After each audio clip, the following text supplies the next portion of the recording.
আমি যখন মানুষকে ভালোবাসা দিতে পারবো তখন মানুষ আমাকে ভালোবাসা দেবে।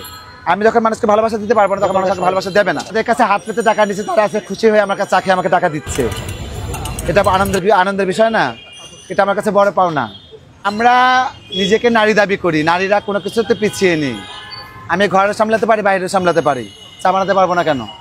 হাত পেতে খাওয়া এক জিনিস আর নিজের স্বাধীন মতো বাঁচা হচ্ছে আরেক জিনিস। এটা আমার নিজের ব্যবসা, ভালো লাগলো না বন্ধ করে রেখে দিলাম। আর হাত পেতে খেলে আমাকে নামতে হবে, হাত পাততেই হবে, বাধ্যতামূলক। শাহাব আখতার হিজড়াদের কোনো রেপুটেশন খারাপ নেই। শাহাব আখতার হিজড়া মারামারি কাটাকাটি করে না, হয় হুল্লোড় করে না, তালিতাপ্পর বাজায় না, ন্যাংটা চ্যাংটা হয় না বেওয়ানা সব হিজড়াদের মতো।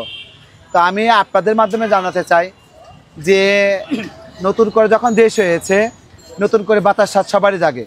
তো যে আপনারা যেটাই করেন না কেন ভালোভাবে করেন। আর আমাদের সম্প্রদায়ের লোকজনকে একবার ছোটো করে দেখবেন না, কারণ আপনারাও মানুষ, আমরা মানুষ, আমাদের গায়ে রক্ত আছে, আপনাদের গায়ে রক্ত আছে। ঢাকা মেডিকেলে যখন রক্তের অভাব পড়েছিল, আমার 30টা হিজড়া রক্ত দিয়েছে, সেখানে ভাগ করা আছে যে হিজড়াদের রক্ত নেওয়া যাবে না? তাহলে কেন আপনারা ভাগ করে দেখেন? বড় কথা হচ্ছে ওটা যে আমি চেষ্টা করলে পদে যদি নিজের জীবনটাকে নিজে অন্যরকম করে গুছাতে পারি, ইনশাআল্লাহ অন্যজনে যদি চেষ্টা করেছে সেও নিজের জীবনটাকে নিজে অন্যরকম করে গুছাতে পারবে। আর দেশটা নতুন করে স্বাধীন হয়েছে, নতুন করে ভাবমূর্তি হয়েছে, দেশের জন্য অনেকের অনেক কিছু করণীয় আছে। আমাকে অনেকে জিজ্ঞেস করেছিল যখন আমি প্রথম বন্যার্থদের জন্য কাজ করি, তখন আমাকে অনেকে বলেছিল যে আপা আপনাদের কোনো দায় দাবি নাই।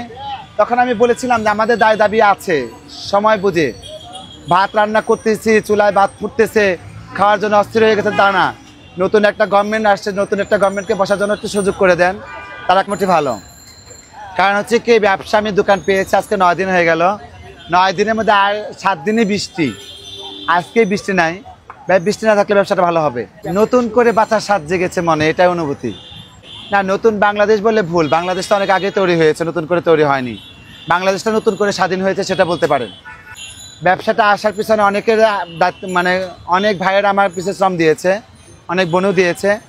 বিশেষ করে এক সাংবাদিক ভাই আছে যার কথা আমি তার নাম বলতে পারবো না আমি, কারণ সে বলেছিল, সেই আমাকে রাস্তা দেখিয়েছিল যে আপা অনেক দিন ধরে তো টাকা তুলে খান, নতুন করে কিছু করার চিন্তা ভাবনা আছে কিনা।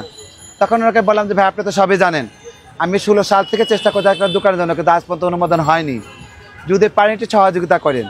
তো উনি আমাকে বিসি এবং প্রক্টর মহোদয়ের কাছে পৌঁছে দিয়েছিল। আরেক বড় ভাই আছে, উনি হচ্ছে আমাকে বলে দিয়েছিল প্রসেসিংটা কীভাবে করতে হবে। এই হচ্ছে আমার অগ্রযাত্রা শুরু। এবং সেখান থেকে বিসি সাহেবের সাথে কথা বলা, প্রক্টর সাহেবের সাথে কথা বলা, এবং ওনাদের সাথে আমি ডাইরেক্টলি বলেছিলাম যে একবার আমাকে একটা দোকান দিয়ে দেখেন আমি করতে পারি কিনা, এবং আমি জানি আমি সফল হব। কারণ আজ পর্যন্ত আমাকে ভার্সিটির কেউ বলতে পারবে না আমি খারাপ মানুষ বা খারাপ আচরণ কারোর সাথে করেছি। যদি কারোর সাথে খারাপ আচরণ না করে আমার সাথে খারাপ আচরণ কে করবে? কেউ করবে বলবে বলে মনে হয় না। কারণ হচ্ছে কি, কিছুদিন যাক, তারপর আপনার দায় দাবিগুলো তুলেন। দেখেন নতুন একটা গভর্নমেন্ট যখন বসে, তখন মানে দিন প্রতিদিনই তার একটা আন্দোলন, এই দাবি ওই দাবি আসছে, দাবি আসতেছে। আর এই ব্যাপারে এতদিন তোমরা কোথায় ছিল দাবি নিয়ে?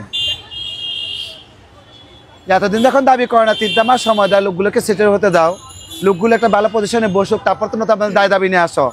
বসলাম না, 7 দিন হয় নাই, আর মার কাট শুরু হয়ে গেছে, মানে আরেকটা যুদ্ধ শুরু হয়ে যাবে দেশে।